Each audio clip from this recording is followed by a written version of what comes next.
Hi, it's Ileana at Awakening Cosmic Reality Show, and today we have Kevin Estrella with us. He is a musician, very talented, and he's also an ET contactee. Welcome, Kevin. Thank you for having me on. Oh, thank you for coming on. I've been looking at some of your posts, and your ET contact experiences are very interesting to me. Would you like to discuss some of that contact experience and the work you do with your beautiful music? Sure, yeah, I guess I should probably kind of start from the beginning. Mm-hmm. Yeah, because it's been an interesting journey. My whole experiences, but there's also kind of a story that goes to it to kind of piece everything into as to why, and why do I have such ET contact as I do, and how I've gotten to this point in my life. Yes, So exactly. So please start from the beginning and how it all yeah, happened. yeah. So people know me as Kevin Estrella of the instrumental rock band Pyramids on Mars. So that's Pyramids. It's instrumental rock from the mystical red planet is what I call it.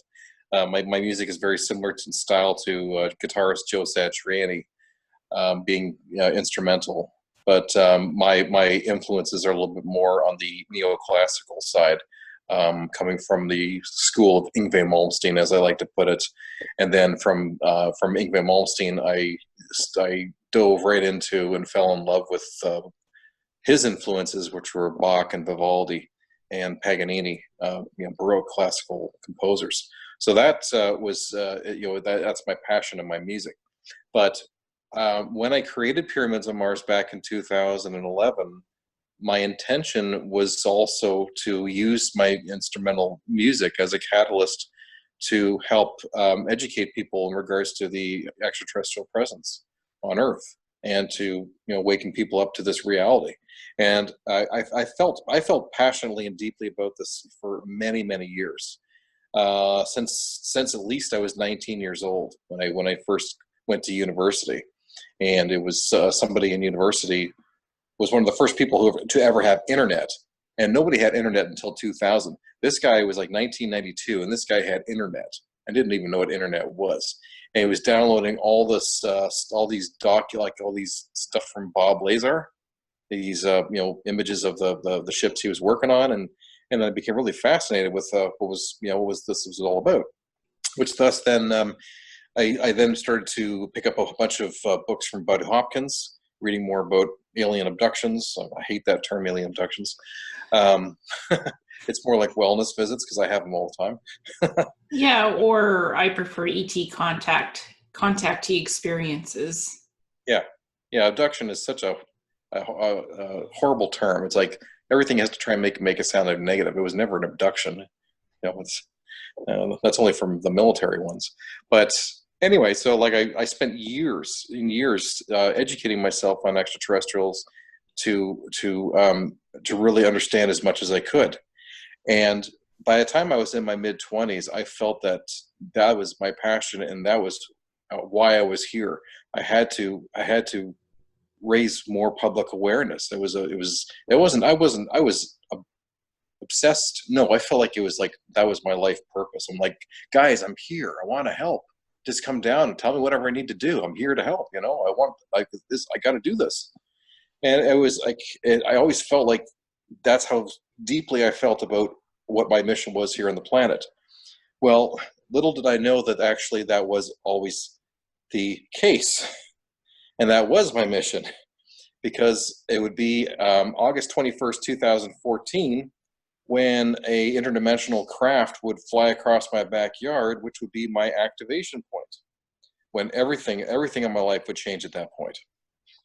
And that UFO sighting completely changed my world, and I've never seen anything like it since that UFO experience. It was like 10:30 at night, and I just got out. I went out into my deck. I'm in the middle of Hamilton, which is a city of 500,000 people. I live off of one of the busiest main streets on the mountain. So I'm right in the middle of town. And then all of a sudden, within 5 to 7 seconds of me stepping onto my deck, this huge craft appears from behind my neighbor's tree and comes right out, just really slowly, you know, like just moving like this, just kind of sticking its head out from, you know, from behind the tree. And at first I thought it was a meteor because it was orange and red and glowing like coals, but it had this kind of smoke that was coming off the top of it and then along the bottom of it. I thought I was watching a meteor moving in slow motion, but I didn't realize it was like a few seconds later when I realized, wait a second, no, this thing is like it's only like, you know, a couple 100 feet away from me. And I was completely freaked out. And I'm looking at it going, what the heck is that? What the F is that? You know, I was freaking out. And it moved across just the distance of my backyard, just like this. And then it turned, and then it went towards Binbrook.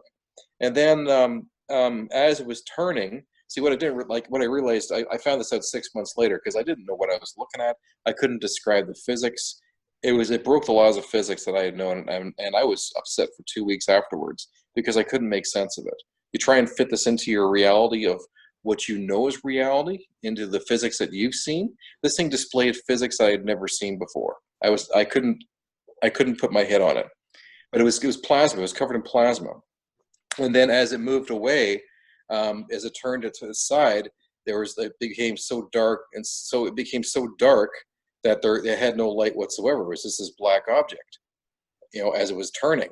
And so that was actually the key for MUFON when they did the investigation on my sighting to verify that what I saw wasn't, you know, it was what it was. It was an actual physical object. They said because anything that radiates plasma, you can see plasma from one stream, but if you turn it another way, that plasma stream disappears. So, and that was verified. But so this UFO sighting, everything started to make more sense for me about a year later, because I had already, you know, released my first CD, Pyramids on Mars, and I already felt like, you know, my calling was to, you know, merge my music with my passion for ET or extraterrestrials to raise consciousness at a much higher level. And then it was the year afterwards that it was the first alien cosmic expo in Ontario of all these professional UFO researchers were going to be talking. And I recognized Stanton Friedman because I had followed his stuff for years. I was like, oh my God, I got to go see this. Stanton Friedman speaking. And then I saw Grant Cameron, and they were really talking about, you know, this prestigious, you know, UFO researcher who's won several awards. And then when I saw what his presentation was on, my jaw dropped, and I was like, the hairs on my arms just stood, because it said, Grant Cameron is talking about extraterrestrials and musicians, and why extraterrestrials are contacting musicians to raise consciousness. And then I was just like, oh my God, this is all about me. I couldn't believe it. It was like, this is about me. And this is like there's something bigger going on here that's bigger than me. And it's not just, you know, there's lots of musicians that apparently this has been happening. So it was like I was being called to go and see him. It was the first synchronicity that I ever experienced, where I realized that this was meant to be. You're called, and you are supposed to go and see him. And so I drove to Alien Cosmic Expo feeling like, you know, one of Jesus' disciples, because like something like this just doesn't happen. It's like all of a sudden there's like this cosmic plan that's coming together, and it changes your perception of reality in regards to, you know, there's like another consciousness that's going on here. Because like, what is this? Like reading this in the paper, what are the chances of this happening? I just had a UFO experience last year, and then that was the other crazy thing. MUFON was at that Alien Cosmic Expo, and on the Sunday they were doing a presentation on my sighting. Because I saw Stu Bundy, who took my report, dropped my pictures on the table. He turned around, looked down at my papers, looked up at me, and said, "Oh my God, I'm so glad you're here. We're doing a presentation on you tomorrow." And I'm like, what? Because first of all, I hadn't heard from them for 10 months. You know, I put my report in, and I never heard from them. They never bothered. They never called me back. So I'm like, well, that's kind of, you know, whatever, okay. And then I go there, and they're doing a presentation on me, and he pulled up his PowerPoint presentation, and there were the pictures that I had sent him. And so Oh, he so you said, actually photographed the thing, the UFO? no, I didn't. I didn't have a camera at that point in my life, so I just drew pictures the best I could of what the craft looked like, and then what it looked like above in my backyard, and to make it look like that. But then when he started asking me the questions, that's when he asked me about the plasma stream, and he said that's how we figured out that it was like that you weren't seeing something that was not there. It was actually physical object. So that was pretty cool. But then when I met Grant, I met him just before his presentation. I handed him my CD, and he looked at it, and he looked at me and said, "We got to talk." I'm like, "Yeah, we do," because his presentation was completely on how many musicians have been contacted by extraterrestrials, and the list is endless. We're talking like David Bowie to John Lennon to all the members of Yes, to to Bono, to Britney Spears, to Elvis, the Moody Blues, and it's just endless. And then he started talking. The other part of his presentation that was on consciousness and music downloads, and how so many musicians seem to be getting information and music comes to them from some other place, and these songs just come to them in dreams. And he was doing this study on this stuff, which is actually pretty funny, because what he was studying back then is the whole theme of my new album that's being released on December 21st, Edge of the Black, because the Edge of the Black is actually explaining from the ET's perspective of what Grant Cameron was discovering way back in 2016 when I met him.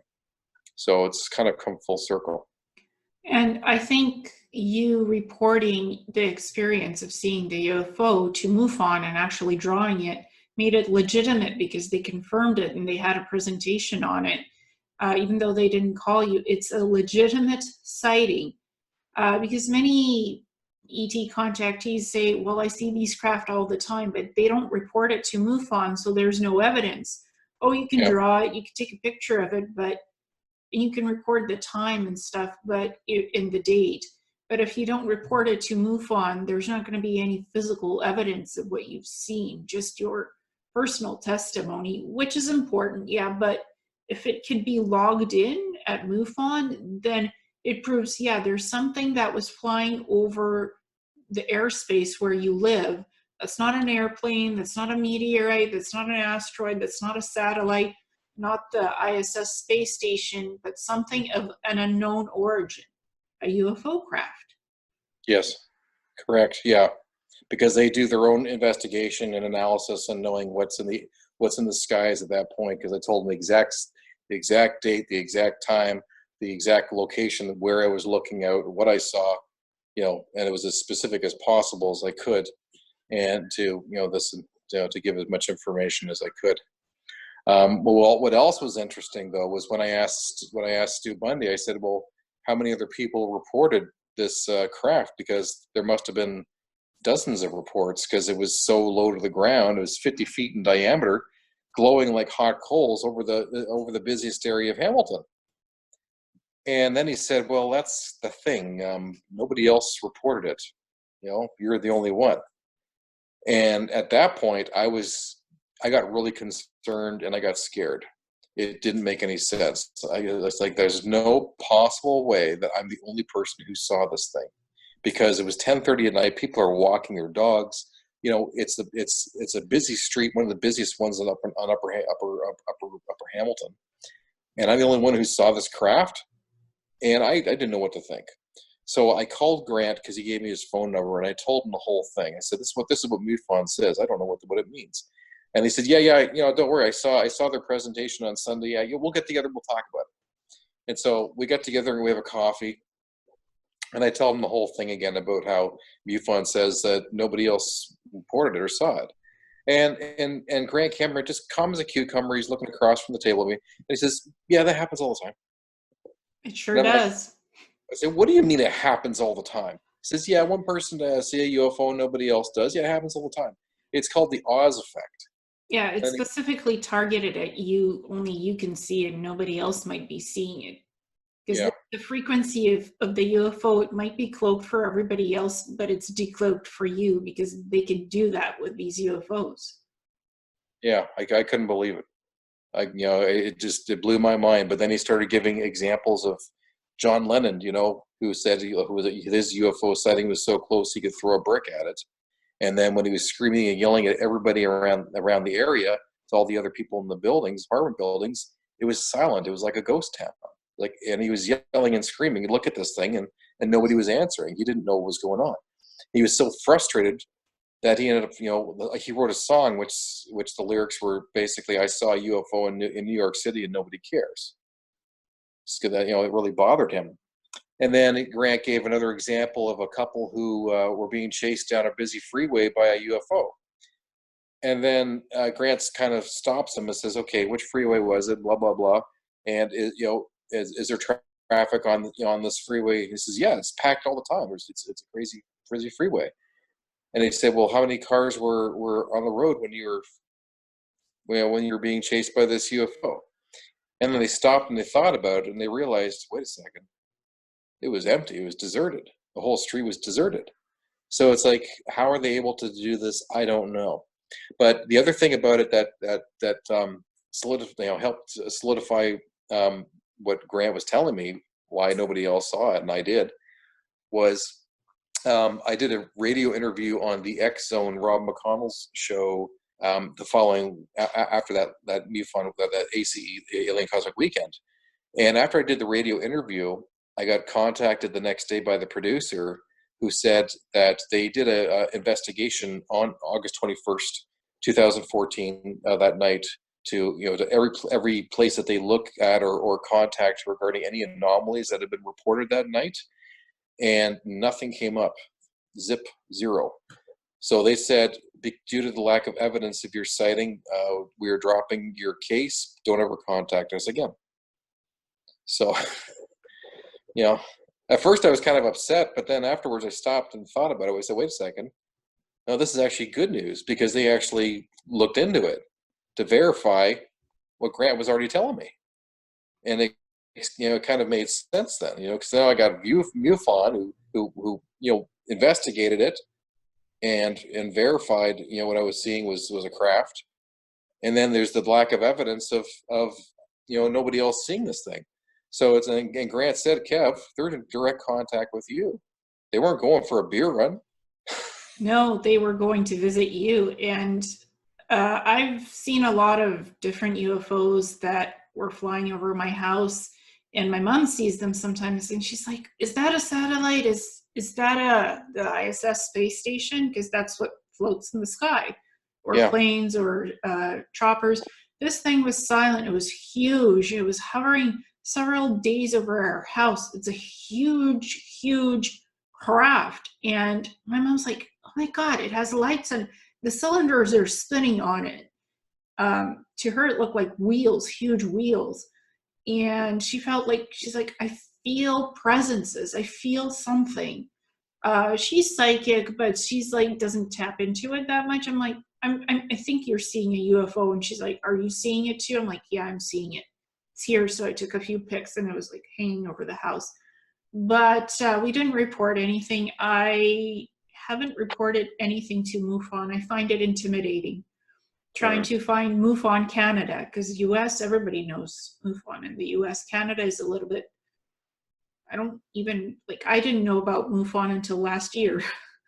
I didn't know you could report sightings of UFOs to MUFON. So to me, it was like, darn, I had so many other UFO sightings. So, and I don't know, I just found it intimidating trying to search for MUFON Canada to report the stuff. So I gave up after a while, but they do a good job. Like I've looked at some of their videos and reports, and it's pretty well documented. So I think they're doing a good job. Yeah, the guys in Canada are good guys. I know a lot of them. I know a lot of the team because I've met with them several times at every Alien Cosmic Expo every year. So I've been introduced to the team. So They're good guys. They're really great guys. Yeah, yeah. And you talk about, I think you call them the Patal, right? The Ponte. Ponti, sorry, okay. Yes, Ponti. yes. Do you meet them physically, or is it telepathic communication? Most of the time it's been physically. Most of the time it's physical. My hearing them telepathically is really weak. I'm really still working on that, but I have they have no problem hearing me, and that's where they've been putting most of their emphasis and development with me, is through my telepathic projection. Because to understand who the Ponte are, I was introduced to them by Kale. I'll use the name Kale, but I think you know who I'm talking about. He's part of our group. I call him Kyle. Kyle. Okay, yes. Yeah. So he and I became friends about 4 years ago. And then he was telling me about, there's a group of extraterrestrials using Twitter. And I'm like, no way. Are you kidding me? And then he said, at Sandia Wisdom, at Sandia Wisdom on Twitter. And then I go there and it says, my name is Tilcum. I'm from the planet Ponte, fifth planet orbiting Zeta Reticuli. And we are here to prepare you for official first contact. And then at that point there's only 4 of them who were online, which was Tilcum, Drudy, Teeny, and Radar. And then I found out that they had a telepath on Earth, Sue Walker, who was doing the tweets for them. And eventually, I was introduced to they introduced me to Sue privately on Twitter, and then she and I had a meeting, and then we hit off right away. Really, we became really close really quickly, and then I developed a really strong relationship with the 4. And it just turned into this. It just started to blossom and blossom. And I was on, but I go there every day, and we've built really strong friendships. And then also with me working with Sue as well, because I talk to her all the time, and I've been helping her, and the Ponte have been teaching her and teaching me and anybody else who wants to learn. And the things that they are able to teach are just unbelievable. 3 years ago, 2.5 years, 3 years ago, on a private message from Teeny, she said to me, "You understand that, Kevin? You understand that music can be communicated at a telepathic level, do you?" And I was just like, "No, I didn't know this was even possible." And she was explaining, yes, and music can be communicated in visuals and in images, and you can tell stories and communicating on a telepathic wavelength. And she said, you've already been doing it. And I didn't realize that was the case. And so I asked, can you help me to develop this more? And then she said, yes. And so for the last several years, they've been working with me, helping me to play at a stronger telepathic level of communication. And the other part to help do this was they did a clearing, a cleansing on me. So it was early last year, that I got a message from Sue, and she said, "You're on the schedule for a visit. You will know that you have been visited if something is out of place in your apartment." And I said, "Okay, cool." So about 2 weeks after I got that heads up, I remember waking up one morning around 4 o'clock in the morning, and I could hear sounds in my living room. And I've got like my bedroom is above is up there, and I looked down here, and I couldn't see anything, and then I went back to sleep. But then it was about 5:30 in the morning. I was awoken to the feeling of liquid draining, like warm liquid draining out of my left ear, and it completely shocked me and woke me up, and I'm scratching my ear, going, "What the heck was that?" And then I go back to sleep, and I wake up and go to work, and come home, and then I'm walking over past my couch, and then I happen to notice I have this little statue of a guitar player sitting on my shelf, and he's turned around, he's facing the wall, and I'm thinking, was I drinking last night and I dropped that and I put it back on the shelf backwards? wait a second, I wasn't drinking last night, and I would never even do that anyway. Oh my God. Maybe they came. Oh my God. And so I took a picture of it, and then I sent a tweet out saying, do you guys know anything about this? And then a tweet from Judy comes up saying, I just got a message from one of the trainees. They said that your statue was strangely curious. Their apologies for not putting him back properly. And I was just like, oh my God, they were here. And I couldn't believe it. And then it was the next day that, Kale, he contacted me and he said, Judy was just over here last night. She was waiting for me to go to sleep because she had to do a procedure. And I'm like, a procedure? She says, yeah, something about removing black goo. And I'm like, what is that? And then all of a sudden, something clicked. And I thought, wait a second. Wait. And then I went upstairs, went up to my pillow, and then I looked at my pillow, and there's where I saw this reddish brown stain right on my pillow, right where my ear was. And I ran down. I told Kale. I said, "This is what happened to me. I had liquid drain in my ear, and there's a stain on my pillow, on my left ear." And he said, "Oh yes, thank you for reminding me about that." They told me, yes, that's what she said. She said that the last part of the procedure, the last bit of the cleansing would come out of your left ear. And I'm like, oh my God, holy shit, are you kidding me? You too? I couldn't believe it. I couldn't believe what I was hearing because he had more information than I did. And so what happened was then after that procedure was done, for about 7 days straight, I was, exfoliating all this stuff out of my body. Like my urine smelled like pneumonia and like chemicals and like metals. It was really gross. And I was just like, what the heck is going on here? And my ears were like, they were very sensitive inside. And I could feel a changing going on inside my own consciousness, inside my brain. And after the 7th day, all of a sudden, my consciousness was so clear that I could physically activate areas in my mind that I was never able to activate before, just by thought, and be able to focus on one area of my mind and be able to, and feel this, pressure inside my head. And then I could focus on this side, I'd be able to apply pressure inside my brain to activate different areas of my mind. I never realized how much of the toxins in our foods and stuff like that, and whatever, probably fluoride in our pineal glands, to literally turn us into walking zombies, to keep us from reaching our higher conscious self. It was the greatest gift that they had ever given me, what they had done with this consciousness clearing. And then about a month afterwards, they repeated the procedure, because then I had another stain on my pillow, and I have both those samples still. I cut them out, and they're put away.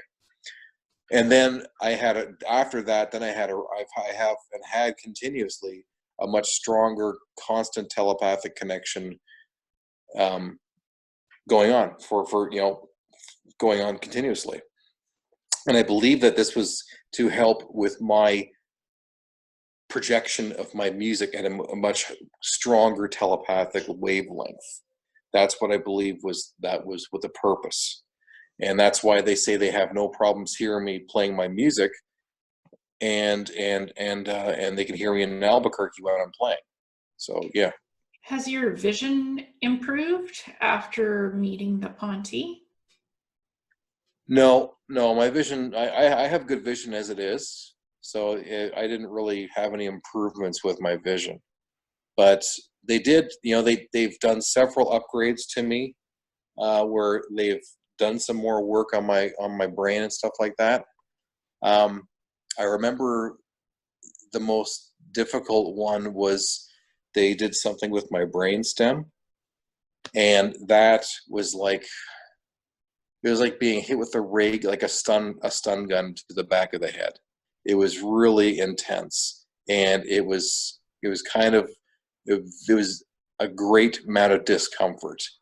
And they actually even tweeted to me privately after that saying, our apologies for the last one.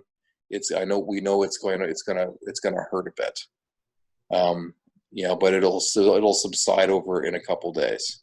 And I said, yeah, that was whatever you did to the brainstem. That was really something. Do you see colors more vividly now, though? Like a little bit more intense with your eyes, like the way you perceive color? I don't think so. Not so much with the physical senses, but more from the emotional side. I feel more intensely. I'm more in tune with my emotions at a deeper level, and I get affected a lot deeper, especially being an empathic person that I am, and I become very affected by things at a deep level that I can cry pretty easily if something, I feel, if I really feel it or I'm upset about something. I'm very more in tune with my emotions. I'm picking up that they did something to your vision to better see UFOs. Something. Oh, really?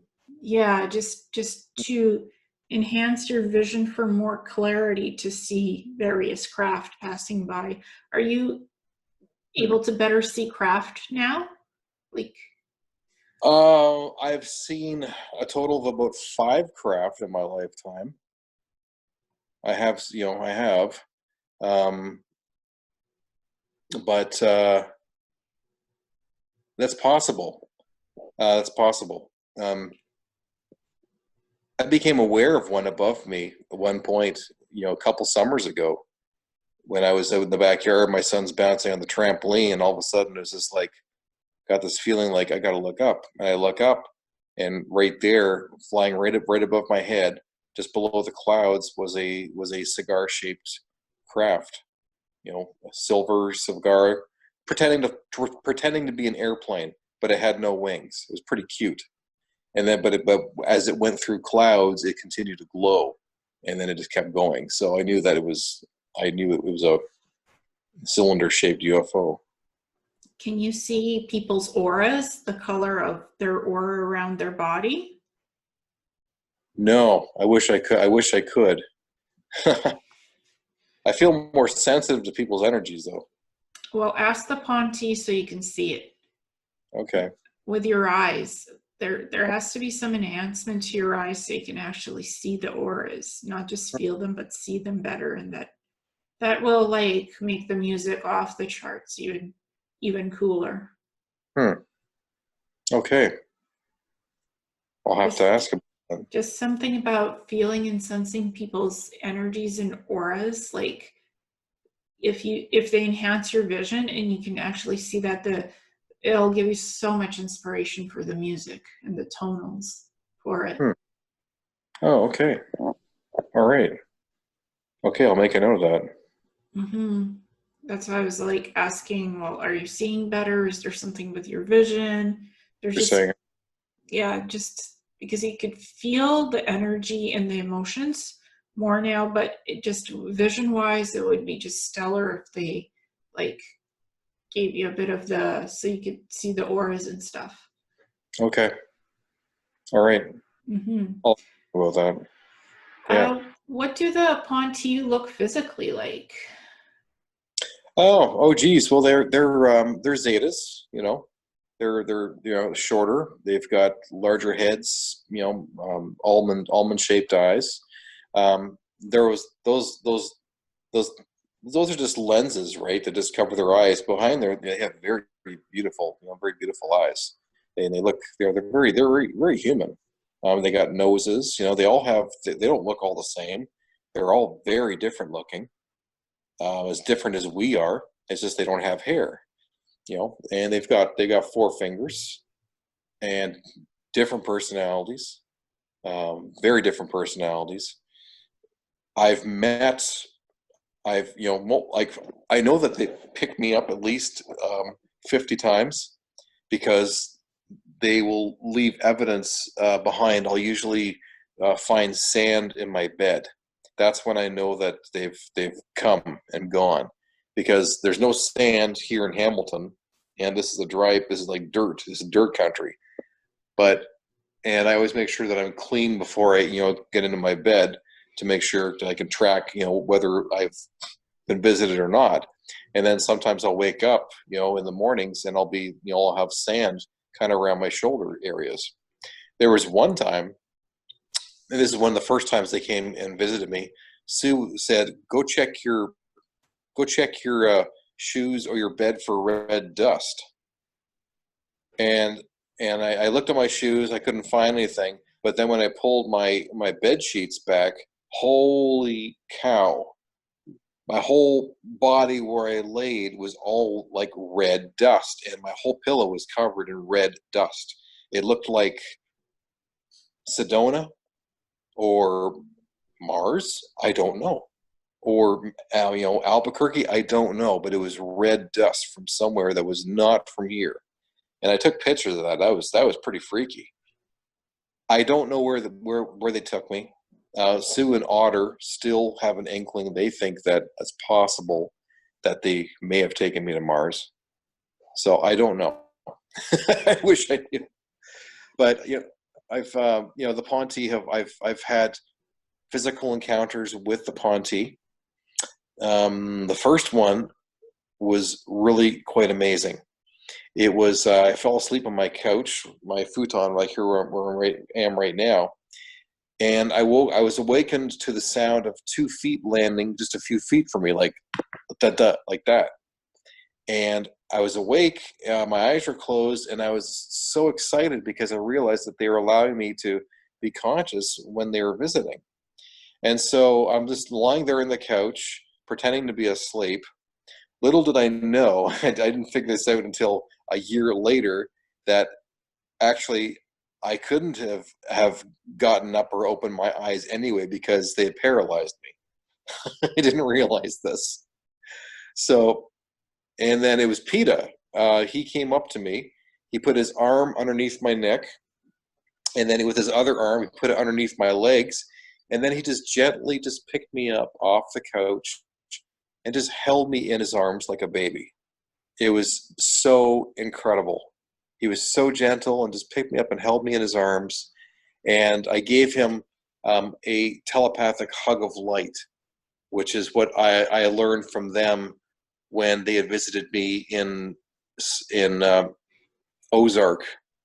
I went to the Ozark UFO conference that year earlier, a few months before, and they actually came and visited me when I was there, and they threw a tea party for me. And I'll tell you the tea party story because it is hilarious. It is hilarious. They actually let me recall the conscious memory of when they came and visited me, and I remember exactly what happened. It's hilarious. I'll tell you in a second about that story. But anyway, so Peter picked me up off the couch, held me in his arms. I gave him a tug of light. I heard him moan. He went, because he felt it. And I remember that my left arm somehow came dislodged, and it kind of fell, and it brushed against his arm. And I felt the skin of whatever he was wearing, and it felt like cool, like smooth, cool dolphin skin. That's what it felt like when I touched his skin. It was so cool. It felt like dolphin skin. And then he puts me down, and then I'm looking at him, going, "Peter, oh my God, I'm so glad you're here." And then he started to change his appearance of what he looked like, and his whole body was changing, not just his face, but his whole body, almost like a green screen. And he started to turn his face. He started to look something that became familiar to me at a subconscious level. But it would be like maybe like 6 or 8 months later that I realized what he had turned himself into. Because what he did is that he was basically trying to calm me down, but also make me feel a little bit more comfortable. And so they will go into your mind telepathically and look for a pleasant memory, and then they will change themselves to look like that kind of pleasant memory, right? He changed himself into a stormtrooper Halloween costume that my kids had worn when they were like 3 or 4 years old. Because I found the stormtrooper costume down in the basement later that year. It was still in the box. I went, "That's what Peter turned into." I couldn't believe it. He looked like a stormtrooper. It was just kind of the way he made himself look, his face and everything. he looked like a stormtrooper costume. And then he started to change his face to look. He made his face look like an old friend of mine from high school, Drew Carmichael. But he didn't quite get Drew's hair right because PETA doesn't have any hair, and so he made us, he was bald up to here and then had this strange kind of puff of hair on the top. It was pretty funny looking. It's like you almost got it, but you're kind of missing the rest of the hair. And then once I was talking to him, and I said, "Geez, you just look like," and then the next thing I know, I'm opening my eyes and I'm back on my couch again. So there was like some kind of missing time that took place there. I was able to remember up until that point where I was talking to him, but then the next thing I know, I'm back on the couch opening my eyes and he wasn't there. I knew that it was not a dream because I was going from an altered state consciousness to a fully consciousness, but it wasn't a dream state. Because when he was talking, the entire time that I was interacting with him, I was still in this kind of altered state, like an alpha state or something like that. But I wasn't asleep. I knew I wasn't asleep, but it was an altered state of consciousness. They'll have interactions with you at. Something is touching your cell phone, the mic. It's a little bit choppy. Something in your mic on your cell phone. It was reverbing the sound. Just kind of like a little bit. Is that? Hang on. Let me know if you hear it again. No, it's fine now. I think maybe something was just touching it. Oh, it also could be my my parrot. He was hammering on the wood like a woodpecker. Oh, I think that's what it was. I'll just cut that out. Or tuck tuck tuck tuck tuck tuck. Yeah. Yeah, that's my green sheet Connor. Oh, cool. So that was an amazing meeting with PETA. Now, the big meeting, the really important one that took place, was actually at the Ozark UFO conference, because Sue told me that they planned on attending it, and I was hoping that they would, show up or do some kind of visit. What happened was, during the entire time I was there, I didn't remember anything. It would be a week and a half later when all of a sudden these memories started to come back to me.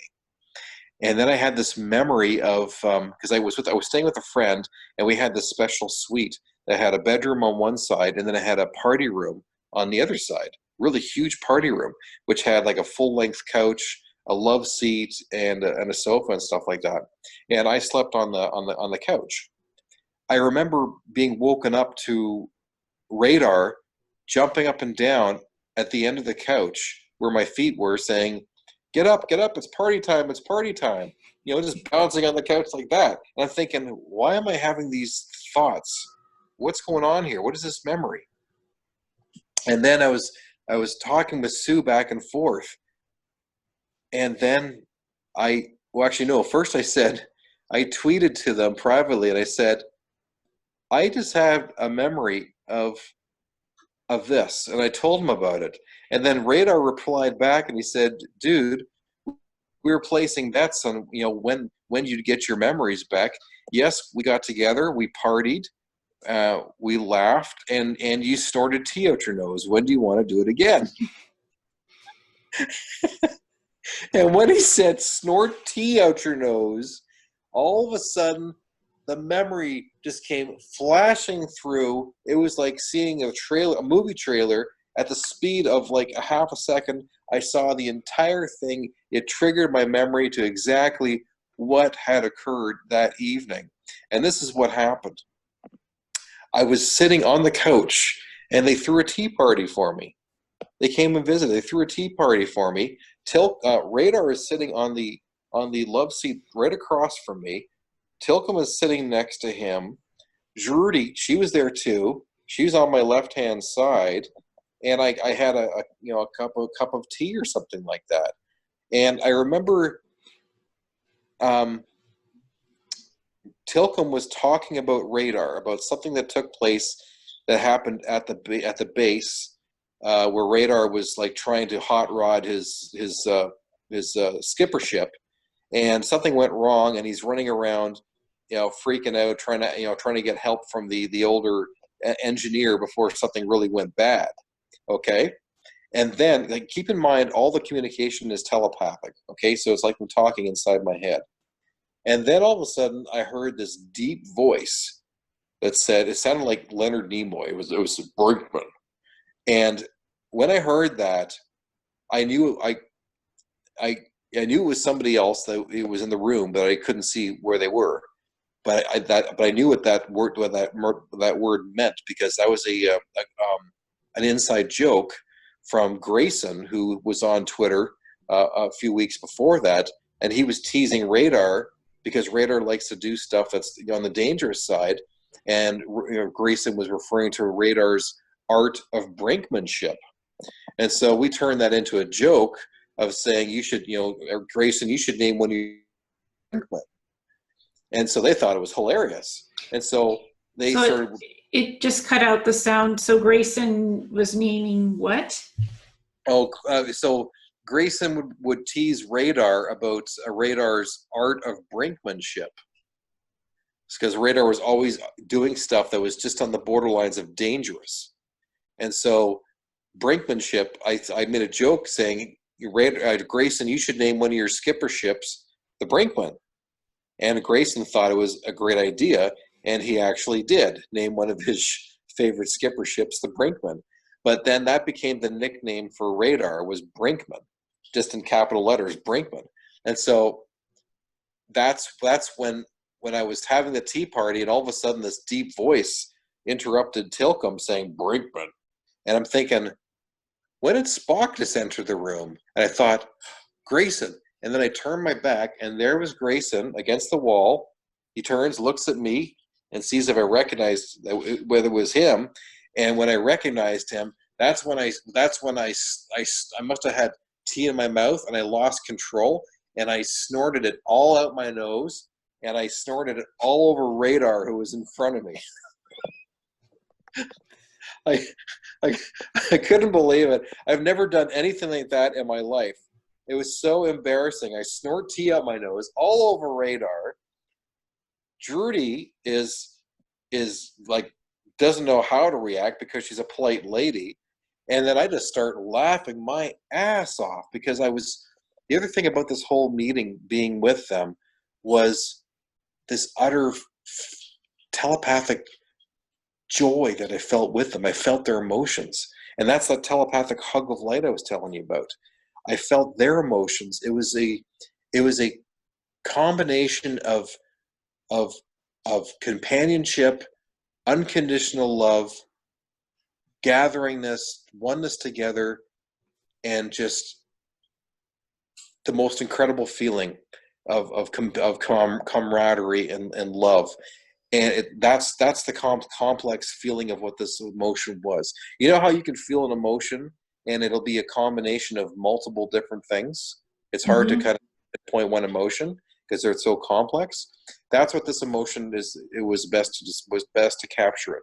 And they actually refer to it as a hug of light. And I remember being surrounded in this such strong emotion, all of us sharing this emotion together. And then laugh. That's when I lost the tea, and it came up my nose because I was so excited and so euphoric. And then I'm laughing my ass off at Radar. Radar starts to snort, and he snorts himself off the couch. He's going like this, and he's literally sliding off the couch, laughing his ass off after I snorted tea. And I remember that so strongly. And then finally, when we all came back to our senses, because we were just laughing, until we had tears in our eyes. Then Radar's just cross where he's looking at me, and he says, "You know what? I've never seen one of you do that before. That is so cool." And then I just lost it again. It's like, so cool. It was hilarious. And then I laugh again. And then I'm looking at him across the couch, and I'm thinking, you know what? I can't have him to have the last laugh. And I just looked at him and said, you know what? Well, you're the first ET who I've ever heard snort before, so I guess we're even. And then we just laugh again, and it was incredible, that experience. Like, I didn't want it to end the feeling being with them, that love, it's undescribable what it was like being with them. Well, I mean, they have a frequency, like all ETs have such interesting different frequencies to them. And I think Yeah. they're trying to understand your human emotion and try to understand you from your planet. Like what kind of emotions do these humans on Earth have? And I think they love to experience your joy and your funniness and your humor. Oh, they do. They like to here's another one for you. Not only that, but they have the ability to be able to telepathically merge with you and experience your experiences through yourself. It's amazing that they can do this. The reason I say that they can do this is because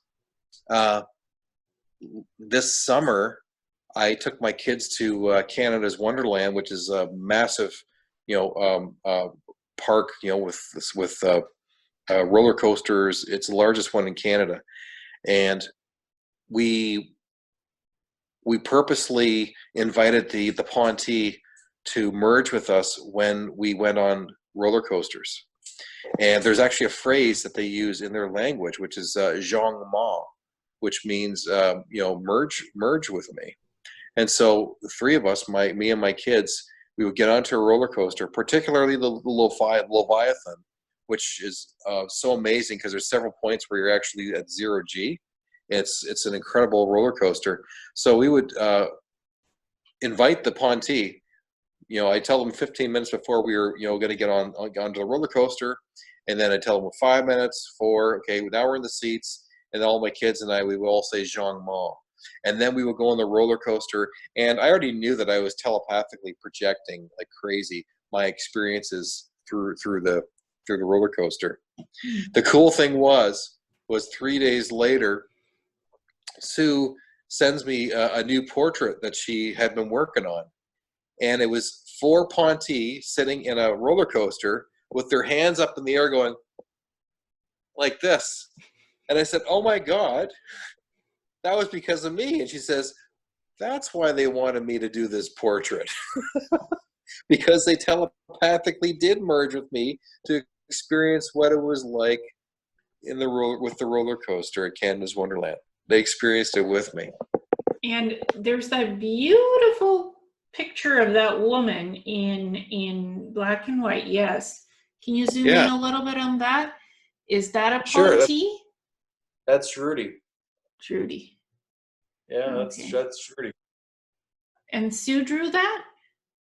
Sue drew that. This is an original, actually. Yeah. Yeah. I was like, so while you're talking, I was like, I want to see that. I want to see that. I hope he brings that in. I wanted to ask, thank you. That's beautiful. Yeah, actually, here, I'll show you, because I have several T-shirts of the Ponte as well. Yeah, so I'd love to see that. I'll show you. Oh, wow. That's Rudy. That's what she looks like. She's very beautiful. Oh, yes. And here's a cool one.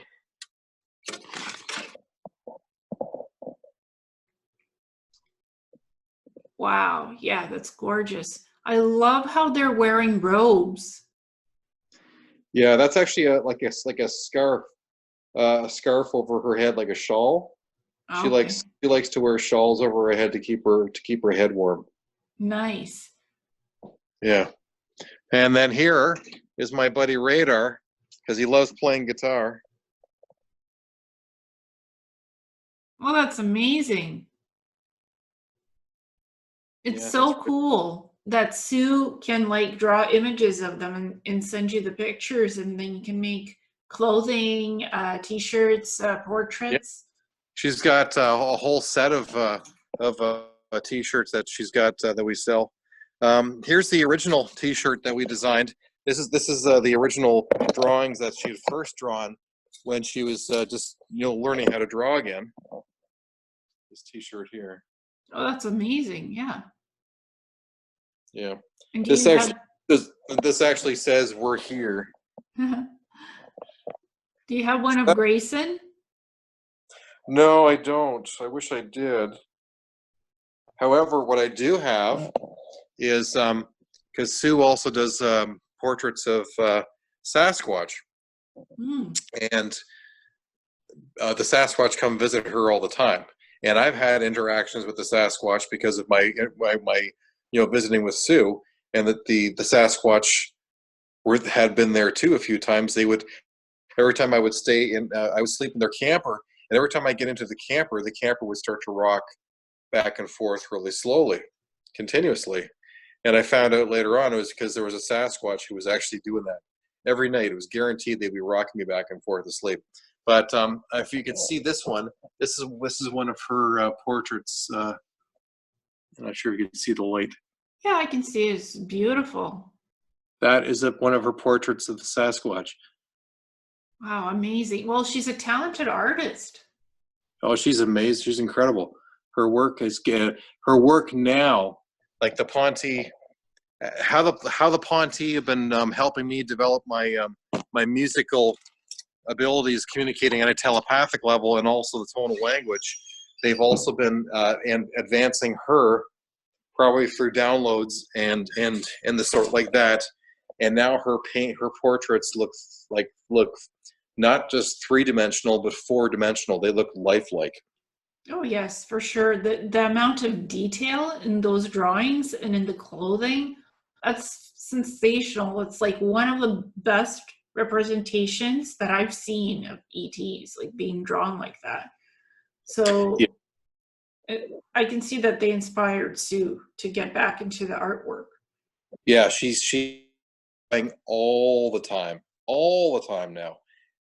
Every day she's drawing, and Tilcom has got her on a tight schedule. Like she and Otter work 16-hour days every day for the Ponte. They have been for the last 5 years. They don't make money off this. They lose money. She's spending her retirement savings for the cause, for preparing for official first contact in 2021. But a lot of her drawings is part of this process. And right now, what the schedule is that Tilcom has given the approval for Sue to start drawing portraits of the other 32 star nations who are participating in official first contact. So this is huge. So she's not being told the names of who they are, but she's just starting the process of now to start to draw the images of the different star nations that will be attending official first contact. I've had a chance to see some of these star nations, and the ones that she sent were they look like they're just regular humans. Mhm. However, one was blue skinned. All their skin is blue. There's another portrait of a woman. She looks like she's Afro-American and gorgeous, but apparently that's another star nation. Sue also was asking for my help to draw a mantis being, and I said, well, actually, you're in luck because my friend Robert Fullington, he's drawn mantis beings, and I have a portrait early portrait that he had sent me, and so I sent that to Sue, and she has that too. I think you probably know Robert Fullington because he knows Penny Bradley. I know Penny. I don't know Robert. Oh, okay, yeah, Robert, like he follows Penny, and they know each other. They do know each Okay. other. Um, it's quite interesting that certain people have that talent to draw these beings, and that you actually have T-shirts of it whenever you want to wear. That's amazing. Yeah, if you go to officialfirstcontact.com, there is a link to Sue Walker's store. So, and all proceeds go to help, basically offset costs, because there's a huge amount of costs to everything that they do, websites, hosting, domains. It's all coming out of their pocket. So, by wearing a T-shirt or the other items they have there. They got pillows, throw rugs, mugs, and everything like that, of several different images, portraits of Ponte. You're helping official first contact, and you're also helping those who are trying to do this. And what does official first contact look like in 2021? Well, what I know is that it marks the end of certain treaties that were signed. There's 50-year treaties that were signed by certain star nations and certain Earth representatives, that no official contact would take place. No pictures are allowed of them, that like posing, and other elements in regards to the kind of levels of contact for at least 50 years, to give them enough to educate the public to be ready for this. So enough time to educate people. Enough time to educate people, that's right. And so 2021 marks the end of those treaties. The star nations have abided by those treaties. They stick by those treaties. Have the humans, have we stuck by our agree to the bargain? Apparently no, we've broken a lot of those things. But that's what's happening. So it's going to be the fall of 2021. And we're already starting to slowly see the disclosure on mainstream media. They're slowly starting to bring things out, and more is being released, because they know that we're on a tight schedule. Oh yeah, I'm starting to see a lot of disclosure, like the Cyborg 2050 document that the U.S. Army wants to make human cyborgs by 2050, and that's something that I used to do on Mars in the cybernetics labs. So Yeah. the timeline agenda, what they did on Mars, is starting to slide scale to down here, like plans for making human cyborg soldiers by 2050. And it's 42-page documentation. I'm like, oh my goodness, this sounds like almost completely like my presentation that I did in 2016-17. So, and also 2018, like I've been talking about, that there's a timeline agenda, and it's on the Mars database, on the basis. They have databases for everything, and it's recorded when Earth humans are gonna start to get similar tech on what they have on Mars. Not the most advanced, but start to slide it out to Earth. I'm like, oh, okay, well, that's evidence to me what I've been talking about all along in my presentations. So, and now the U.S. Navy releasing the patents for what looks like a TR-3B. It could travel underwater and in the air. It's anti-gravity propulsion technology. And they've been saying that this stuff is operable. These patents that have been filed, they're operable technology. So, and that's been released. So it's not that they're even hiding it anymore. They're like, well, this stuff is just being built, but it's been around already. The U.S. Navy has had TR-3Bs for a long time. This is nothing new. Isn't this also kind of like how they seem to be? There's these news articles I'm seeing coming up with how they want to start to partially disclose the secret space program. Saying about how it seems like there seem to be some news articles that seem to be coming out how they want to disclose some of the secret space program in order to get public support for their space force. So is that true? Well, yeah, it seems it is. They're probably going to disclose that they have TR-3B type craft that could take you to the moon and Mars. Or maybe that there's space stations already built, something better than the ISS. They might disclose that. I don't think that they'll disclose anything like Nachtwaffen or planetary corporations. That's way too advanced to disclose, but maybe entry-level things that we can, that people can comprehend and wrap their head around. Oh yeah, we have better satellites now. We have these TR-3B craft with anti-gravity technology, antimatter and ion propulsion systems, the EM drive, stuff like that. I think they'll disclose that, yeah, we have something better than NASA shuttles. We have the tech to take you to the moon and Mars. Like, we've been working on that. That was classified, but now we can declassify it because it works. I think that's what they're probably going to disclose. Something okay. like that. I don't think they're going to disclose the secret space programs that are 200 years more advanced than what's right now on Earth. I don't think that stuff, that's heavily, deeply classified. They might disclose that, yeah, UFOs are real and extraterrestrials have visited us in the past and present. So that might get disclosed. But again, US Navy and US Army military, they've been guarding these secrets for a long time with the truth embargoes since 1940s and earlier. So it's like, it's hard to really tell what will come out for sure. Okay. I mean, what would you be ready to swallow as the truth for disclosure? Oh my God, me? Yes, you, like, to every person, disclosure means something different. Well, for me, it's completely different than the regular average human being. I mean, you have enough people on this planet who don't believe that extraterrestrials are real at all. How are they going to be ready for anything else?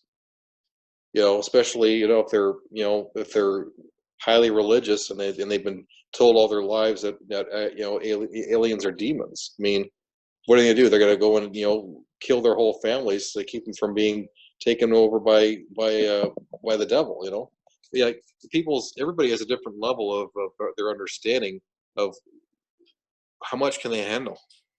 How much can they actually handle?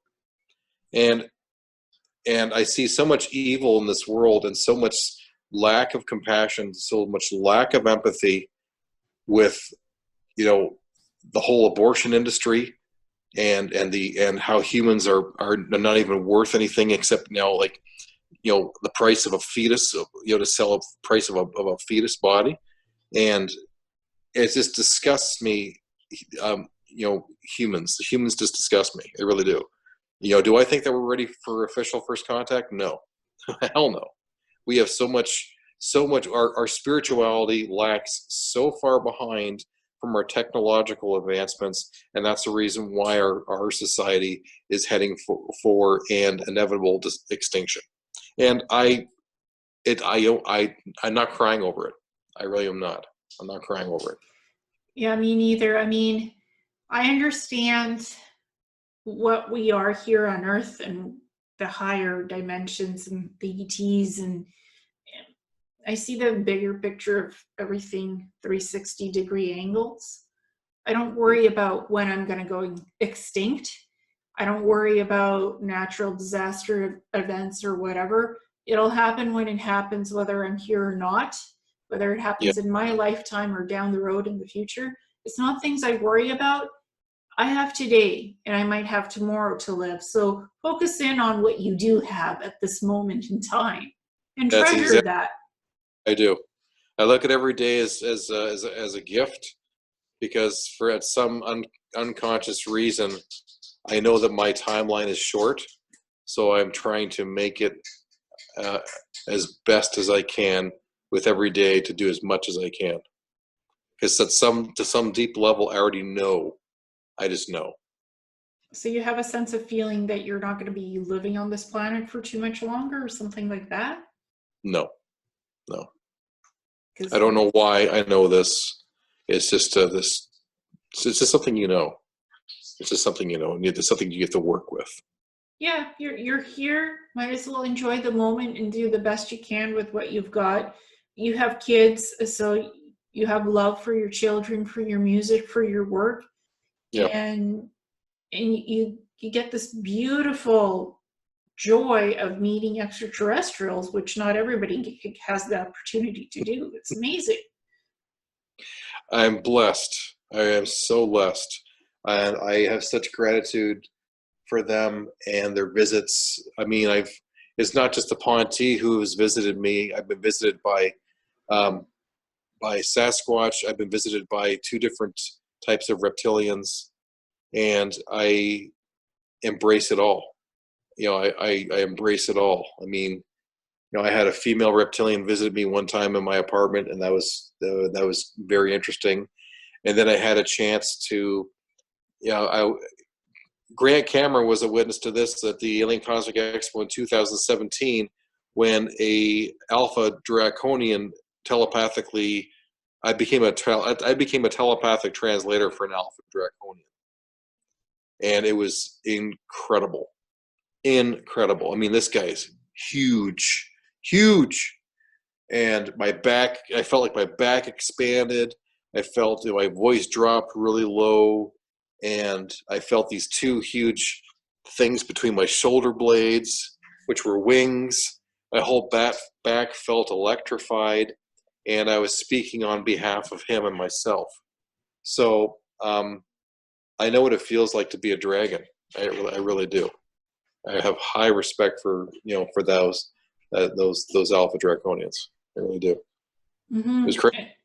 And they actually, when they're channeling through you or telepathically speaking through you, sometimes they actually embody their essence in your body, and you feel like you are them because the essence is in you for that time that they're speaking through you. He allowed me to feel like what it's like to be him, and that's why I actually felt the physical change, the physical merging of us together. And I'll never forget it. I will never forget it.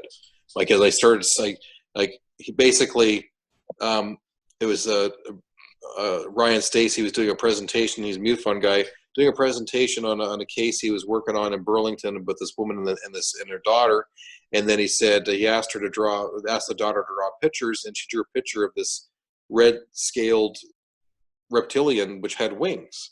And then he said, "You gotta be careful what you ask for. Look what she drew. Look at this." And they start talking about gargoyles and demons, and I'm thinking, what are you doing? How can you talk about this Star Nation being in such negative terms? It's like, that's like cosmic prejudiceness. And it really irked me. I was really upset by it. And then his presentation kept going on, and then and then he had talked about other stuff, and then he came back and started talking negatively about this reptilian being. And I had never seen that type of reptilian being before in my life. But I knew once I saw it that it was an alpha draconian. It was like an instant download. Like, I just knew it. And I don't know how I knew that. I just knew. And then when he started talking negatively again, I wanted to say something, but I didn't have the courage. And then it was kind of like this voice, the thought came in my mind, well, if you're not going to say something, then I will. And then that's when he came in. And he came in strong. And I nearly threw up. I went, and then I said, excuse me. I threw my hand up in the air and I said, I need to speak to you right now. And then as I'm talking to him, my voice is dropping down like this. And I'm talking like this. And I didn't know what was going on. And then my back went, and then I felt these wings on my back. And then I'm basically explaining to him that I said, you cannot call a Star Nation being good, good or evil, black or white, based upon their appearances. I said, you need to judge the individual as the individual. I said, this is an alpha draconian. These are my people. And there are many of us in the room right now, and we are listening. And then he just put his hand up, said, okay, my presentation's over, gotta go, bye. And then he just dropped everything. And then all of a sudden I started coming to, and I'm looking around and I'm surrounded by 12 people, all staring at me going, and they're shaking, going, oh my God, who was that? What just happened? And I'm like, I don't know, what just happened? And then Joanne Edie, who runs the whole Alien Cosmic Expo, she gets on the podium, and then she looks at me because she knows me, and she said, Kevin, that wasn't you talking. It was wild. Did they record the alien expo on Did video? I think they may have. I really hope that they did. I would die. Hear it again. Just Yeah. to see, hear what I sounded like. I mean, even Grant Cameron, he was like a few feet away. He was like a few rows away, and Desta said to him, "That's Kevin speaking," and he didn't even believe that it was me speaking. He didn't recognize my voice because it changed. It was this draconian who was speaking on behalf of both of us.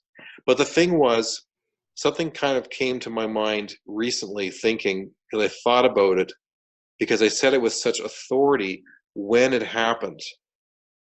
Because I said, this is an alpha draconian. These are my people, and we are listening. So when I was speaking, I wasn't just speaking for that alpha draconian. I was speaking for me, because I reincarnated. I am an alpha draconian at some point in my past. That is makes the only logical explanation. He is your people, literally. Yes. Why else would I say that with such authority in front of 300 witnesses on TV? I said that with such confidence. I said, these are my people. Well, it would be phenomenally interesting to dig up the footage wherever they keep it. Especially if it's not just audio and video, that would be like incredible to see that. Yeah. Because, Yeah. and I'm familiar with what you were describing, because I have a reptilian insectoid hybrid named Zagor, who's dark green and wears an AI smart suit, who Yeah. sometimes visits me, and he was there with me in the Mars labs. He was kind of like my contact to make it bearable.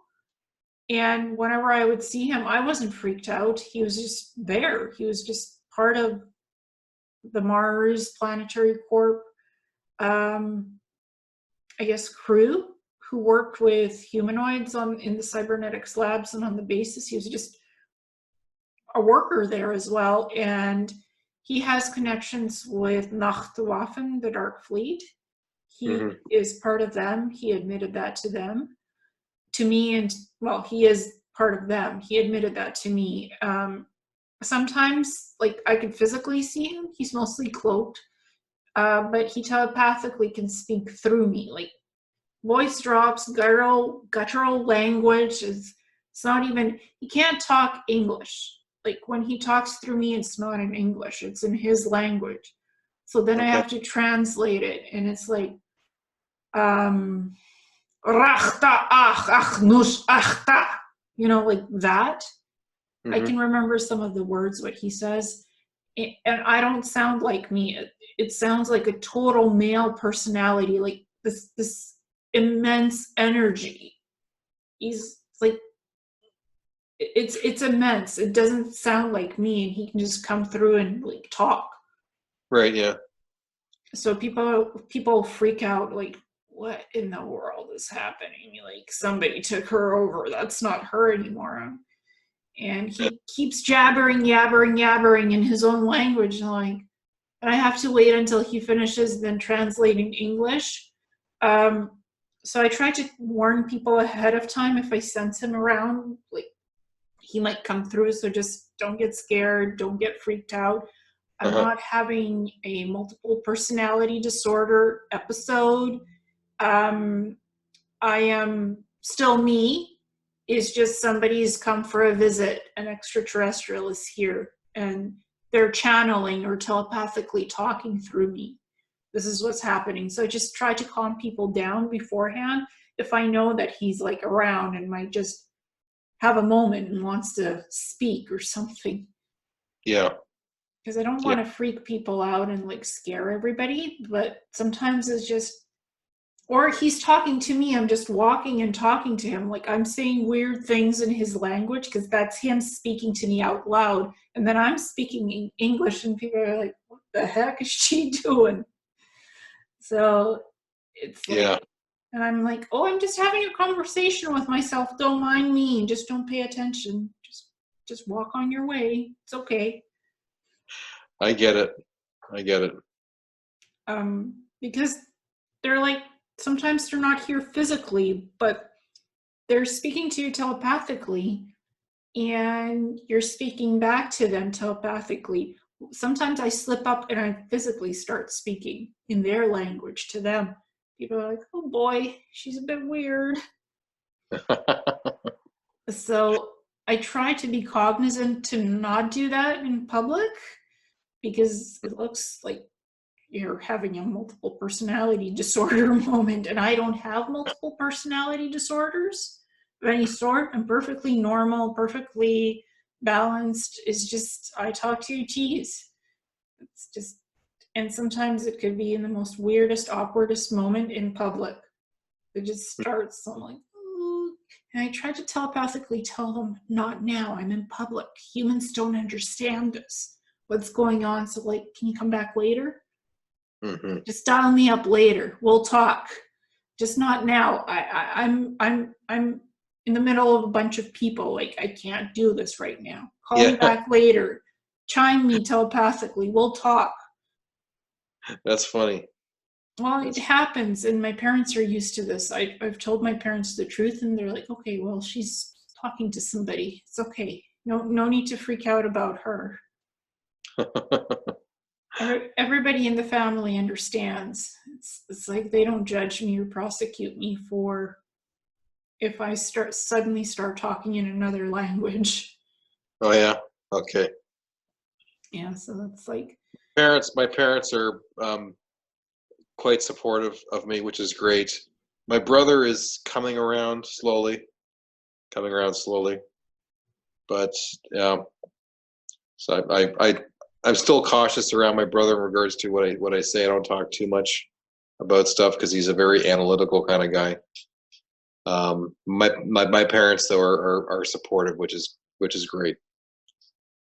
Mind you, I still need to put a couple. I still have some filters that I need to use because I come from a very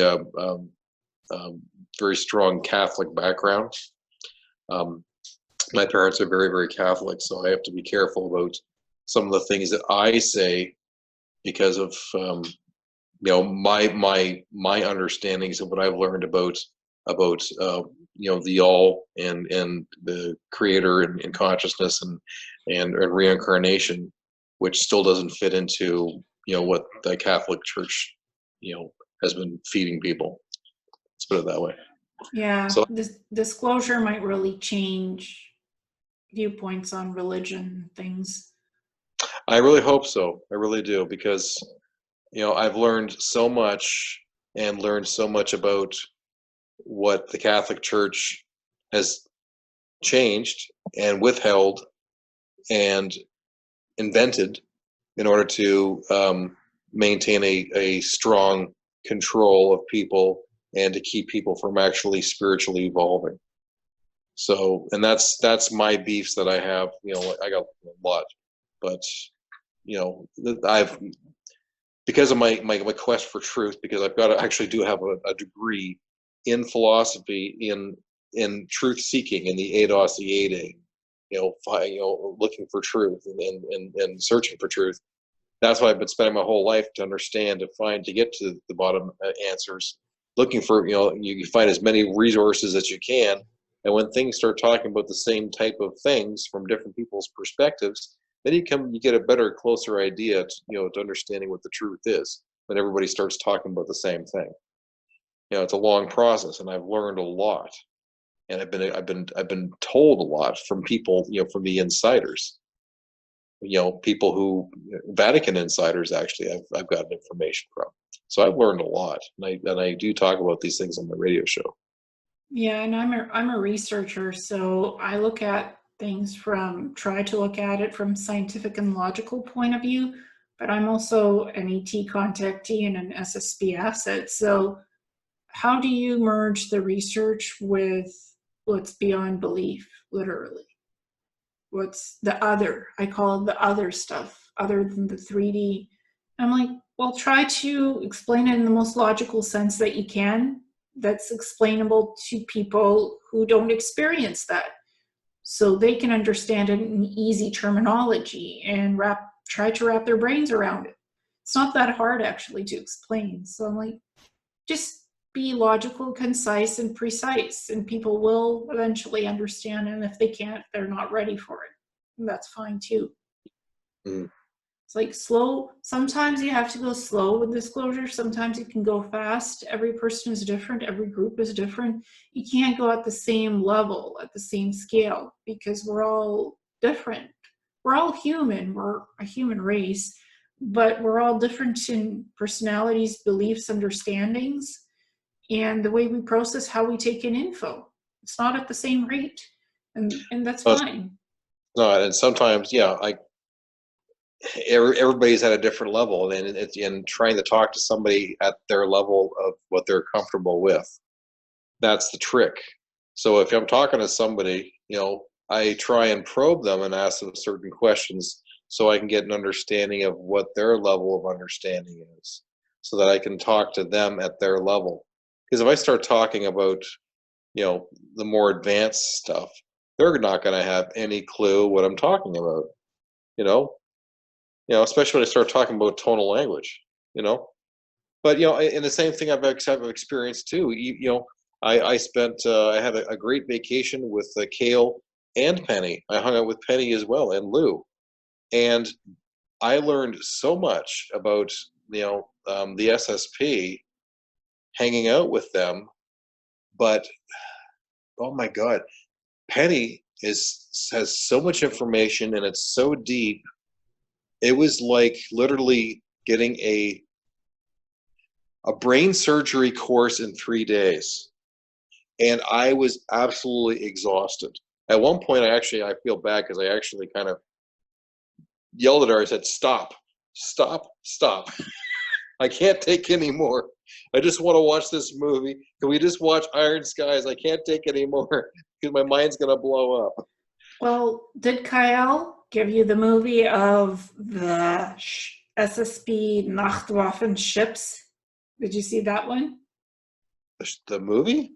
Like this presentation with all the different Nachtwaffen ships, with the crazy funky music and all the visuals of the ships, because he wanted to show you guys that, my presentation of Nachtwaffen ships with funky music. No, he didn't? Okay. No. Maybe he showed Misha, because I think on their trip there was they visited Misha as well. Yeah, that's where we stayed with Misha. Okay, so maybe he wanted to show you guys. Maybe he didn't get a chance. I sent it to him. So okay. I'll send you a link. I think you'll appreciate it. Oh, I will. Thank you. They're in your CD. The ships are in your CD. Okay. Penny Bradley. You mean the music videos that I put together? Yes. Yeah. Those ships, Nachtwaffen ships, those are the images that I found of them on the internet. And Kyle's like, that's exactly what it looks like. He's like, goodness, because he is serving in Nachtwaffen, and so is Penny. I'm out of it. I haven't served in a long time, but I do remember the ships. So, and I made it in presentation. I guess he was so excited to show you guys, but he just didn't get around to it because there's guys were experiencing a lot. You went to Area 51. Yes. What was that like? That was cool. I mean, sure, there was like a van or a truck sitting on top of a hill staring at us the entire time we were there. And then there was this massive turret with these two, looking like eyes staring at us that I think it had a gun on it. That was about 50 feet just down the road. We didn't go past the gate, of course, but, just to be able to stand there and, take some pictures and, do 360-degree pans of the area to be able to say that we actually went when we were there was worth the drive. It was worth the drive. We also stopped at the UFO Inn that's down the road there, and we had lunch there. That was great. And just the whole experience was just really cool, for all of us, to go there and to be there. And you guys went just a few days before that whole shebang about storming Area 51. We went the week before. That's right.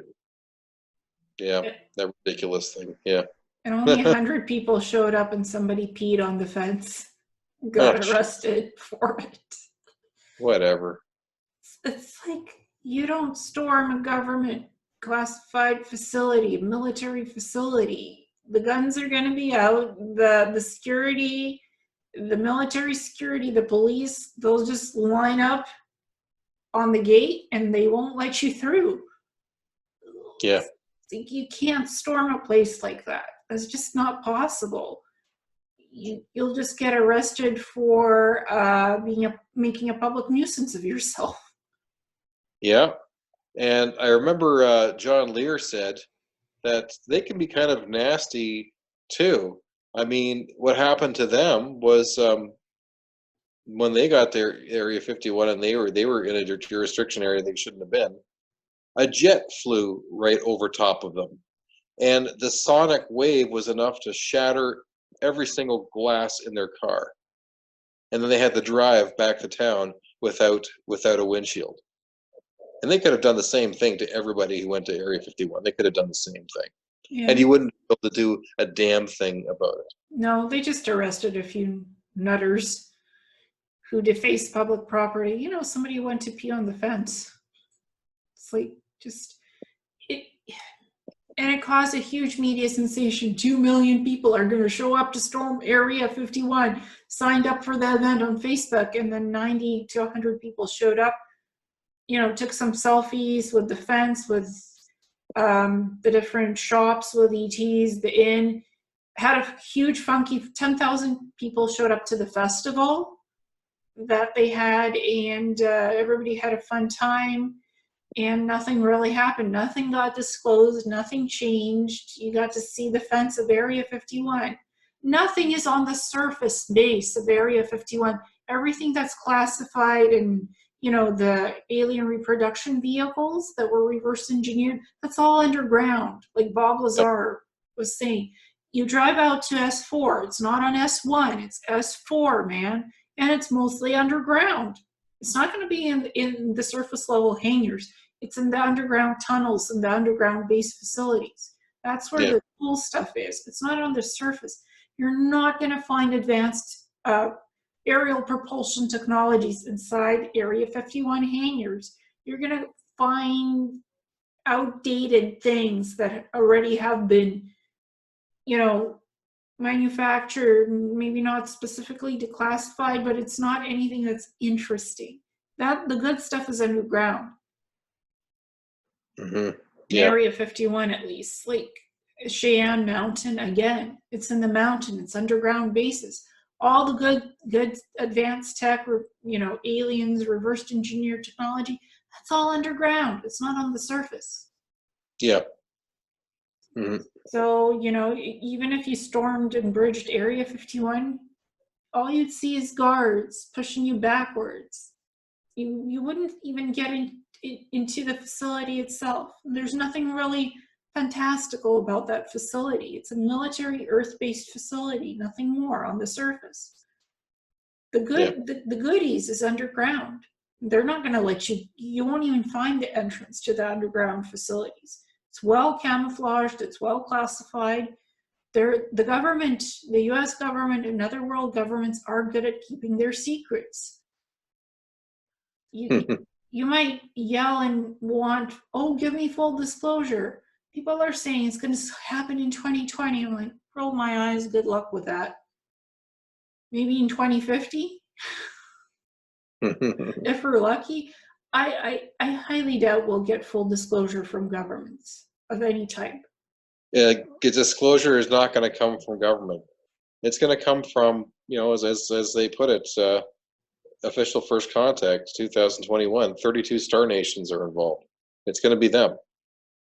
It will happen only if there is not a false flag alien invasion, and that is the other portion to this, because I've had talk with Sue as well, and she and the Ponte have warned that if a false flag alien invasion were to occur, it would probably be the worst thing that could possibly happen for us because of one small group making the decision for the rest of the planet.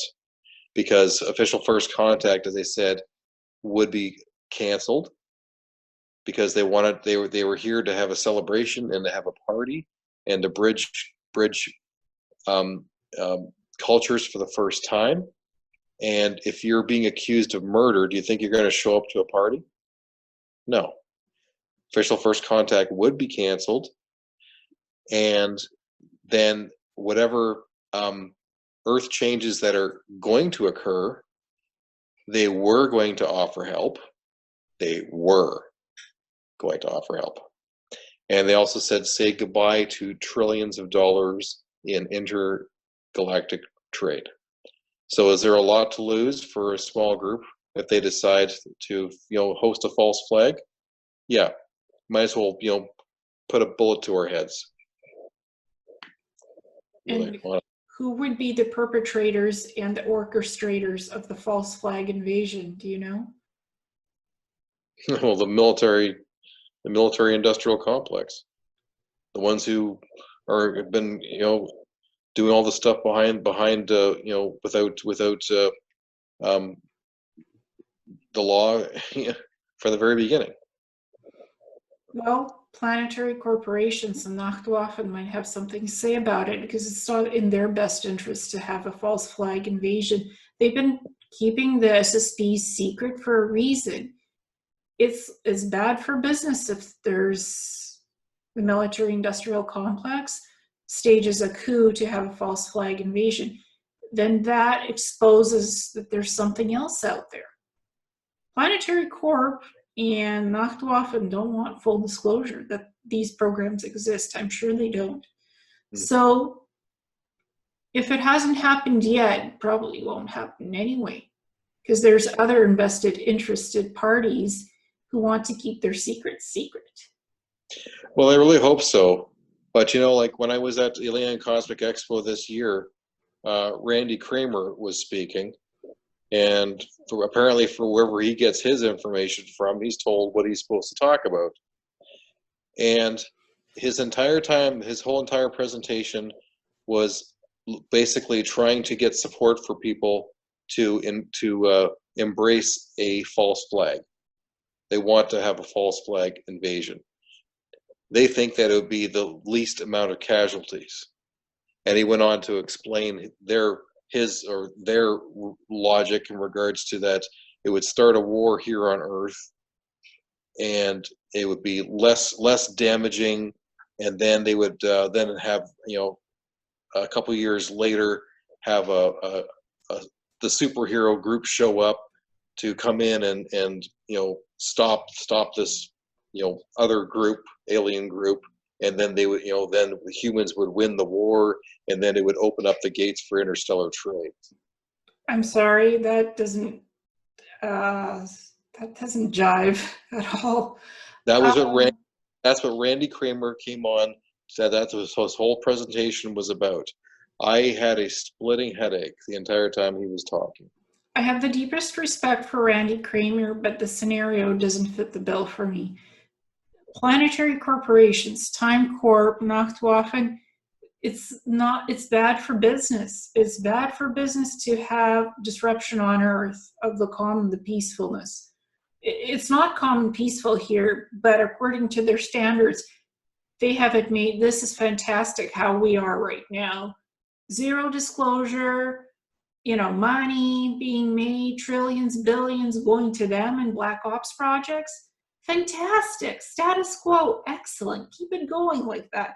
They want it like this. So anything of a false flag invasion staged by the military industrial complex or New World Order, whatever, that is the worst scenario for these SSP programs that are out there.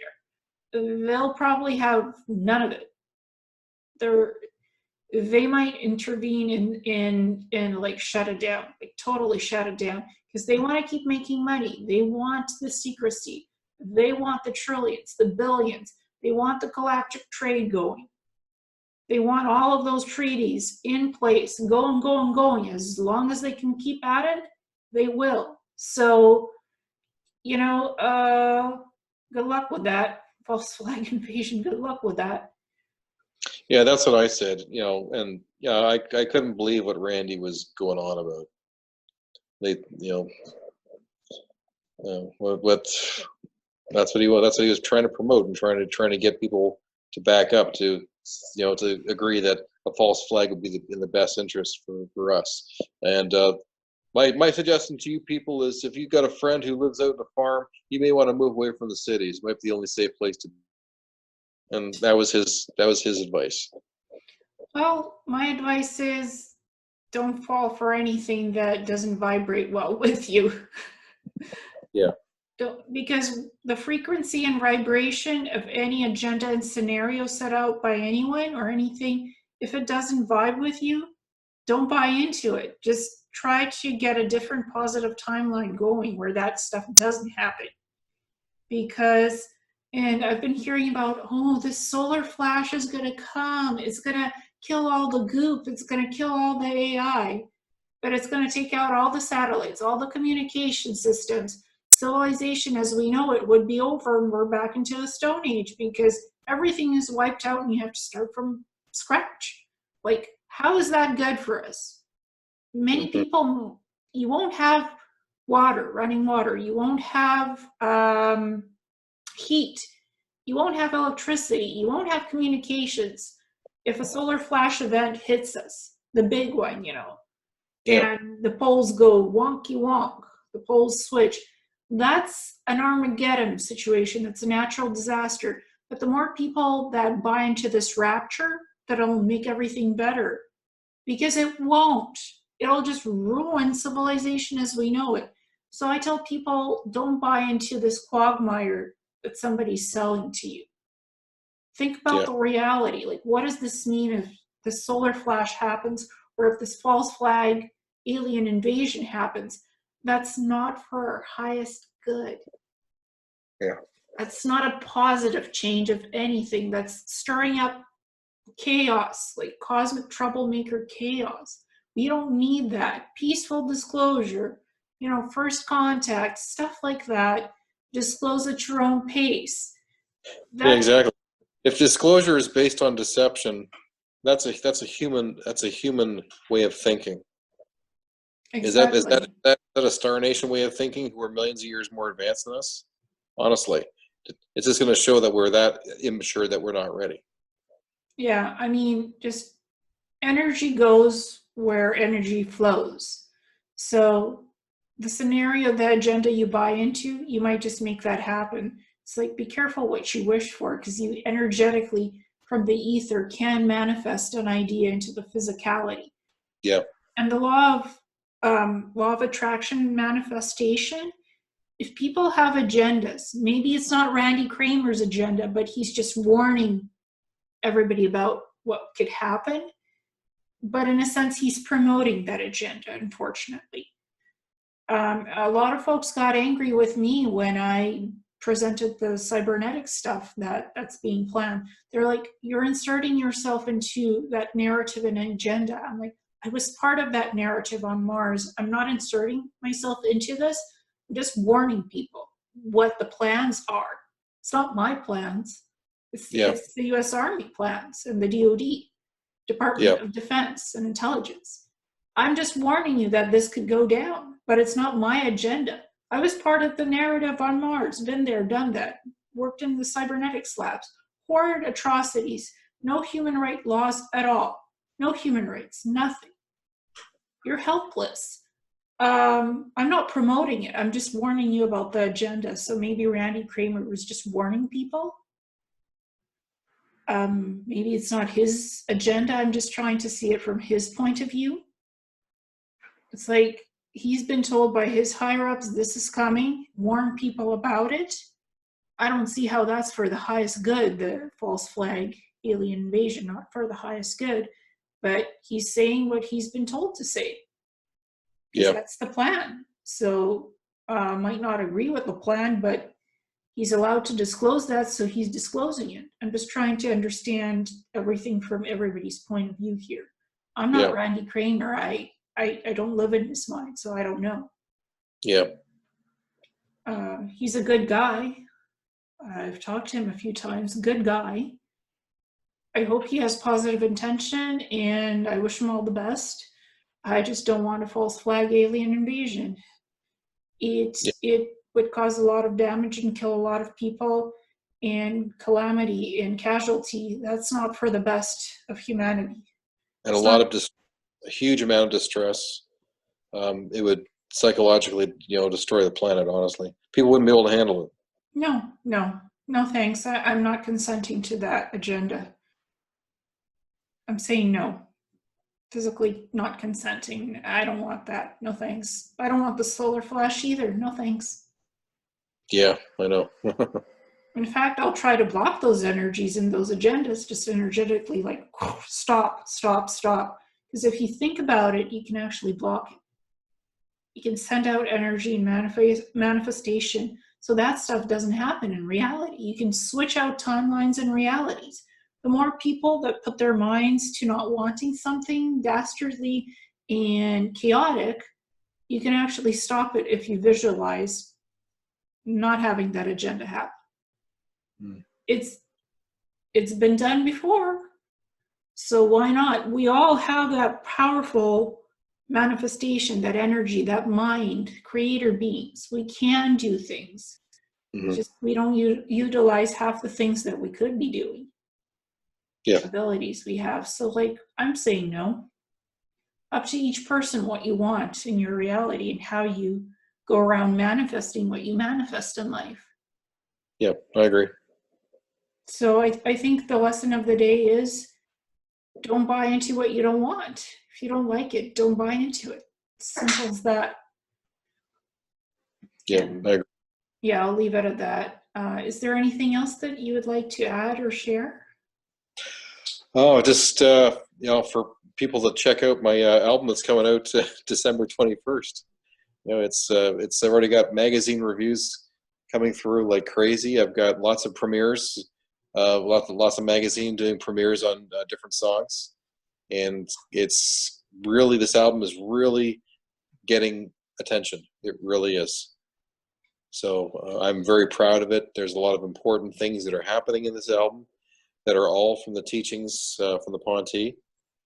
Particularly, the music is being played at a telepathic level, but also in addition to that, the Ponte have been teaching me tonal language, which they downloaded me about 2 years ago, and I just accessed it last Christmas. About a year. So it's almost a year's anniversary since I actually accessed those tonal language downloads, and then I wrote MUFON, and then they told me, "Congratulations, you've accessed the tonal language download." And then I discovered that the melody I was playing actually had a translation and was actually saying, "Do you hear me?" So incredible, and it changed my life and changed my perspective on what we know music to be, and that music can actually be spoken in a language, in a tonal language. So something for me to continue to work on. And you told me that dolphins and whales speak in a tonal language, right? Correct. That's right. Yeah, a very complex telepathic tonal language. That's they talk in images. They communicate in images. They're very very in tune with their emotions. Their brains are 10 times bigger than ours, and their connections at the emotional level connections, those whatever those bands and stuff, are much bigger than ours. They're much more conscious than we are, and they have a language too. It's very complex. Mm-hmm. And I sometimes sing or speak light language, so music really heals me. And I listen to metaphysical meditation music, and it's very specific to my energy frequency. I can't just listen to just anything when I'm meditating. It has to have a specific frequency to resonate and vibrate with me to be able to meditate. So I can relate to having good music. If it's good, positive, heartfelt from the heart music, it's amazing. I actually, for Penny, I edited your song from Nachtwaffen into 15 seconds, and I'm like, darn, I wish I could make it more, because to hear the whole thing, 1:28 of it, is to get into it. 15 seconds gives you a good preview. It's solid rock. It's amazing. But it's not enough to dive into it. So you have to fully experience hearing it to appreciate it and enjoy it. That's what I felt from your music. The diving deep to really get in touch with that awesomeness of it. And just the pyramid on Mars, that's so accurate. That is so accurate, because that's what's down there on Mars. So the images that go along with the album is so on. It's on cue. Thank you. I'm glad. Good. You did good work. I'm impressed. The ships, what you did with the videos, those ships are like spot on what Nachtwaffen has in terms of ships and stuff. So thank you for letting Penny give you the ships. Well, I'm glad it was, I found those images. I thought they belonged to you, actually, because I was asking Penny where these images come from, because I found them on the internet. And eventually, I used them in the video. And I recently did they did a preview, or they released a single on Nachtwaffen from a radio show, and I'm talking about the secret space program, and talking about the Hanabu and Nachtwaffen, explaining where it originated from. So we are raising consciousness of the programs. Well, I just have to be honest, those images aren't mine. They're from the internet. I don't know whose images they are. Okay, well, I found them, and I used them. Oh, great. Well, they're from, what I did, I found a bunch of images of reference likenesses to Nachtwaffen ships, and I put them into a presentation of slides. So you found the slide presentation images. That's what I did. I found them, because it was a presentation you had done, and I found those images, and that's where I got them from. Yeah, that's part of the music presentation that Kyle wanted to show you guys. Never got a chance to. Oh, okay, all right. So you synchronistically found what you needed to find. Yes. Yeah. Without knowing the source, and that's the best kind of thing to find. You don't need to know the source sometimes. You just need the information. I found them. And the music is awesome. I love it. Thank you. It fits. The music fits the ships. So it's like, it harmonizes. To me, it did, and I was impressed. So thank you for helping Penny. And Penny says the same thing. Yeah. Yeah. Well, it works, and it really works with her stuff. And I'm glad that the inspiration is there, and that you're allowing her to use the music in her stuff. Mm-hmm. Just credit the artist, be respectful, and then artists sometimes allow you to sample their music. Mm-hmm. Yeah.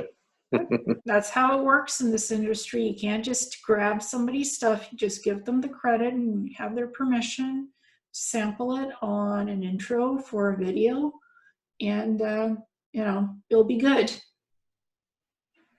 Yep. Yep. So thank you so much, Kevin, for having this wonderful interview with me. And well, for having me on. I'm glad you had me on. Yeah, it was a pleasure. I had not gotten to know much info about the Ponte, so this was a good educational experience for me. There you go. Yeah, they're wonderful. They're good friends. They've left handprints all over the place here. 4-fingered handprints. They've come and visited me several times. I mean, there's one time I woke up in the morning, and I was halfway in between. I was like in an altered state of consciousness, and I heard 3 of them, and one of them was behind me, and she just rested her hand on my shoulder. when I was there, just to let me know that they were there. I ended up crying. I was crying. It was so nice. It was so warm. It was so warm and wonderful. Well, They're not too far away. well, again, thank you so much. And I learned a lot, and this has been a wonderful interview.